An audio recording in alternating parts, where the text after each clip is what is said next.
Au sein de la gamme Porsche, la Panamera était jusqu'alors restée dans l'ombre des best-sellers comme le Cayenne ou l'incontournable 911. C'est pourtant un modèle important pour le constructeur.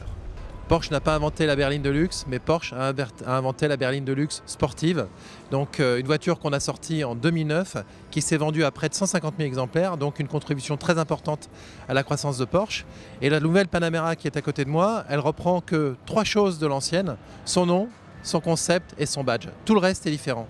Avec son allure massive, la toute première Panamera n'avait décroché aucun premier prix de beauté. Porsche a bien compris la source du malaise et pour cette nouvelle génération, les designers maison ont revu le style. La Panamera 2 est un peu plus longue, mais son postérieur est surtout moins massif. Résultat concluant, de son côté, l'empattement allongé de 30 mm profite à l'habitacle qui dispose désormais de 5 places. Donc c'est vraiment une voiture complètement nouvelle, aussi bien à l'extérieur qu'à l'intérieur, parce qu'à l'intérieur on retrouve ce qui a fait le succès de la Panamera, la qualité de son intérieur, la console centrale montante, mais en supprimant tous les boutons superflus et surtout en ajoutant une grosse dose de connectivité.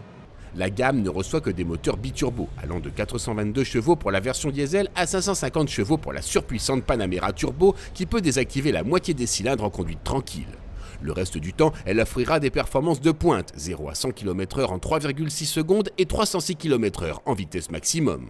Comme sur la génération précédente, une version hybride rechargeable est proposée, mais cette Panamera 4e hybride promet un agrément et des prestations en hausse. Donc l'hybride rechargeable pour nous ça a été une révolution. On a commencé avec la 918, supercar, mais très vite on a développé une gamme avec le Cayenne, avec la Panamera.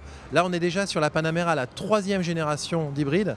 3e génération, ça veut dire quoi? Ça veut dire une voiture complètement aboutie qui a beaucoup plus d'émotion quand on est sur la route, avec un moteur thermique, avec un échappement sport, avec un moteur 2,9 litres biturbo extrêmement réactif et performant.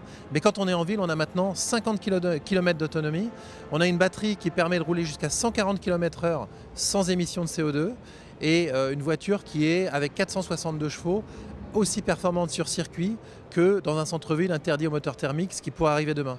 Donc c'est vraiment le meilleur des deux mondes, à la fois l'écologie, à la fois le respect de l'environnement, la voiture de sport du futur, mais également la performance et la sportivité. Côté châssis, de nombreuses options sont disponibles. Suspension pneumatique, anti-roulis actif, vectorisation du couple ou encore roue arrière directrice. La technologie ne s'arrête pas là puisque la nouvelle Panamera pourra également recevoir un système de vision de nuit, des phares LED matriciels ainsi qu'une conduite semi-autonome. Une Porsche qui se conduit presque toute seule, n'est-ce pas saugrenu?